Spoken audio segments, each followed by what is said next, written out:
Bugun 25-sentyabr kuni Qashqadaryoning Qarshi tumani hududida ikkita Damas ishtirokida yirik yo'l transport hodisasi sodir bo'ldi. Voqea ustidan chiqqan yo'l patrul xizmati xodimi alanga ichidagi yo'lovchilarni qutqardi. Viloyat yo'l harakati xavfsizligi boshqarmasi axborot xizmati rahbari Javlon Baxtiyevning Daryoga ma'lum qilishicha, voqea soat chamasi 8:00 da Xonobod qishlog'idan chiquvchi 2-darajali yo'lning Qarshi Shahrisabz yo'liga tutash qismida yuz bergan.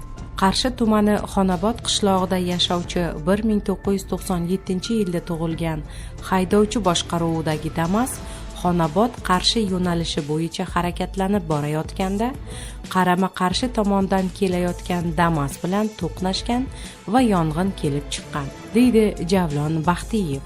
Ma'lum qilinishicha, ushbu hududdagi yashash manzilidan ishga otlangan viloyat yo'l harakat xavfsizligi boshqarmasi xodimi Nizomiddin Normuminov voqea ustidan chiqqan va yonayotgan Damaslardan biridagi 4 nafar yo'lovchini qutqargan. Viloyat ichki ishlar boshqarmasi matbuot xizmatining qo'shimcha qilishicha, yo'l transport hodisasi oqibatida jabrlanganlar va vafot etganlar bor. Holat yuzasidan tergov surishtiruv jarayonlari boshlangan.